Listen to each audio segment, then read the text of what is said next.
Liquiditeitssteun. Tot nu toe heeft Nederland 916 miljoen florien, gelijk aan 487 miljoen euro, aan liquiditeitssteun aan Aruba verschaft ter dekking van de kosten van de COVID-pandemie. Het betreft leningen die terugbetaald zullen moeten worden door de Arubaanse belastingbetaler. Ik wens vandaag zeker te benadrukken dat Aruba hiervoor, dus voor de pandemie, nooit financieel afhankelijk is geweest van Nederland. Onze gezondheidszorg.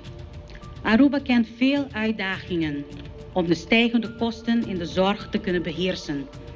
Om deze zorgkosten te kunnen dekken, maar ook te beheersen, zijn in verschillende fasen en ruim voor de COVID-pandemie steeds verschillende instrumenten ingezet, waaronder het verbreden van de premiebetalende groep door het loslaten van het kostwinnerprincipe, ook het introduceren van een voor de zorg geoormerkte omzetbelasting en het verscherpen van de wijze van zorginkoop.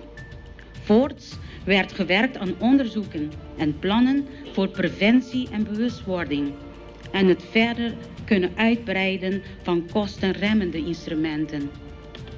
De COVID-pandemie en de hierdoor noodzakelijke leningen die Aruba heeft moeten aangaan bij Nederland heeft geleid tot een zeer ingrijpend voorwaardenpakket, waarvan Aruba geen andere keuze had dan deze te accepteren. Een van deze voorwaarden was de inkorting van 60 miljoen op de zorg per jaar. Dit betekent dat Aruba is geconfronteerd met een acuut ingevoerde bezuinigingsverplichting van zo'n 13% van haar zorgbudget.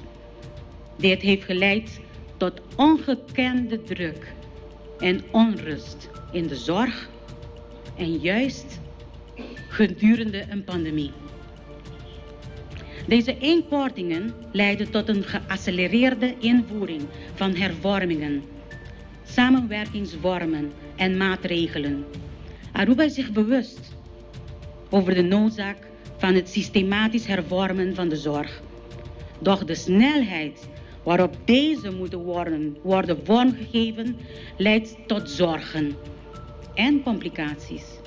Met name omdat een goede en doordachte systematische hervorming gedegen en zorgvuldig voorbereid moet worden en de nodige draagvlak moet hebben.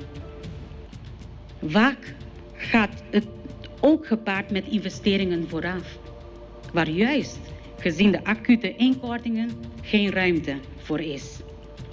Voor wat betreft de COVID-beheersing kan ik aangeven dat de situatie op Aruba onder controle is.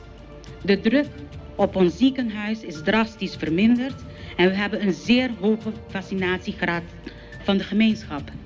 80% van de gemeenschap 12 jaar en ouder is gevaccineerd, waardoor momenteel het aantal ziekenhuisopnames en sterfgevallen als gevolg van COVID zeer beperkt is.